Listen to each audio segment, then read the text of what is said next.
Okay, guys. So today we're gonna be looking at how we can use Amazon S3 to store a website, and then use Cloudfront to be able to read the contents in the website and deliver it or distribute it to the internet. Now, to distribute it to the internet, you're gonna need a domain name. So we're gonna be also looking at Route 53 to map a domain name for our website. We already have a domain name registered. So our domain name is bambi slash health.co.za that we're going to map with the contents of what we're gonna map. We have already mapped actually on Route 53, and it will show the contents in the S3 bucket that are distributed by the cloud front. So let's start like this, easy steps like this. So I've already created some of the stuff because I didn't want to do a long video. So I created a bucket and I named it bumpy slash health.co.za. So I made it the same as the domain name that I'm going to be using to map here in Route 53 so that the public can see the website under this domain name. So if I go to my bucket, you can see there's nothing in my bucket. I'm going to upload the website content onto the bucket. I'm going to say add files. Where's my, was it this one? It was this one. So I'm going to actually, what you call this thing, I'm going to upload Control A, but because those are folders, they're not going to go through. I'm going to say Shift, not really Shift, but Control A, and Control that, Control that. So those are folders. I'm going to use this to add them. So these are separate files. So I've got my index file, my HTML, I've got my JavaScript, and then I've got my CSS source file as well here. So I'm going to open that. And then also I'm going to add those two folders as well. Yeah, these are my two folders that I need to add the folder, upload, and then I'm going to add the second folder, input tell, input that. Perfect. So after I've added those content, the content here, I am going to say upload. I should have actually enabled accelerated transfer here on S3, but it's fine because these files are not that big, so it will actually do a little, it will do quicker. So once it's going there, we're gonna go here to we're gonna go here to Route 53. So I created a hosted zone where our domain mapping will happen. So it's going to route my domain, my hosted zones there. So I created a hosted zone called bambi.health, bambi/health.co.za. So after I create that hosted zone, you can see here that it gave me a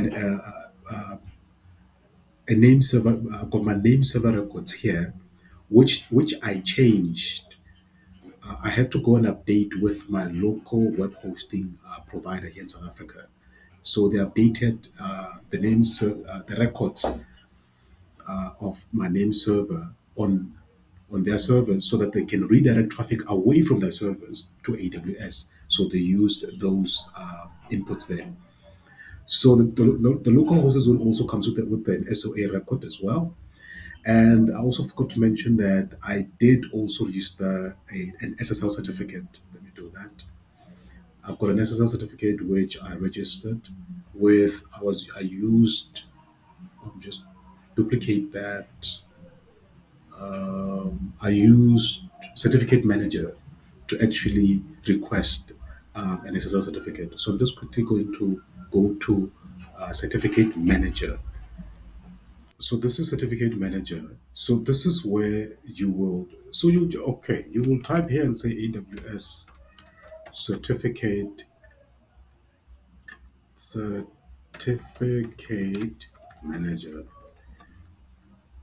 So you see that provision, manage, and deploy SSL or TLS certificates.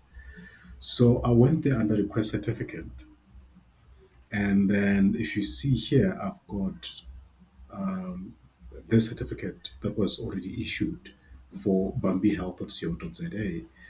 So if you want one, you can just go there by request certificate. You go by name like this. Let's say www.bambi.health.co.za. It does take some time to actually, I think it takes, for me, it took around about 24 hours because I'm in South Africa. So I made the request. So this is what's going to happen. You see, it says pending validation. So you got to go inside, click there. After you go inside, you need to create a record in S3. In S3, and then your domain, because I used a fake domain name there, your domain name that you have registered on Route 53 will appear here, and then you will say create record.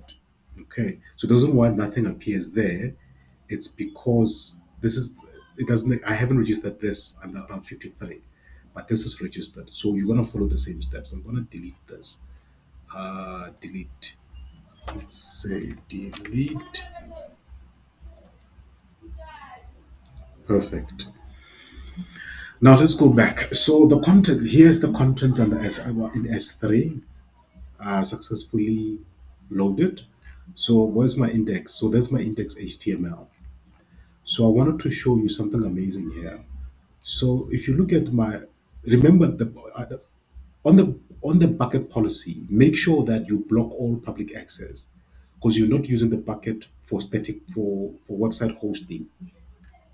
So, and then this code right here, this policy right here, was generated by Cloudfront when I created this distribution. So let me know if you need me to recreate this distribution. Just wanted to make the video a little bit shorter. So this comes from Amazon CloudFront. As you can see there, it allows CloudFront to actually read through the contents that are in the S3 bucket. So let's quickly carry on. I wanted to show you that policy because it fascinated me, even the first time when I learned about it. Okay, let's go to Route 53. So now, when you get to Route 53, this record is for the certificate, number one. This record, these two records, the name server and the SOA, they were created when I created the hosted zone. Remember that in the beginning? Now, this record I created it to map the domain name for viewing our website, whereby CloudFront is the one distributing the website to the internet. So, if you look at this, if you look at my A record has an alias, and the alias is CloudFront. So that means this value here, this link here, I mean, it's not an appropriate link to give to your customers. So your customers will be able to view this link. And CloudFront is the one that's going to deliver the content from the S3 bucket. So that's why it's important to create this A record as well. Okay. So now that we got our objects in the bucket right there, and then CloudFront um, can read the objects in the bucket. We're gonna quickly see now, and then we have mapped our domain name. So let's see what okay. So let's see what appears, how our website appears under here. You see, there we go. So these are the contents which are in the bucket. So it's your let's go here. So you just make sure that you've got your A record, your NS and SOA records they're created when you create a hosted zone. And then you got a record for the CNAME, the SSL certificate. So that's how you deliver a website using CloudFront, S3, Route 53, and Certificate Manager. If you want me to redo it again, just let me know in the comments below.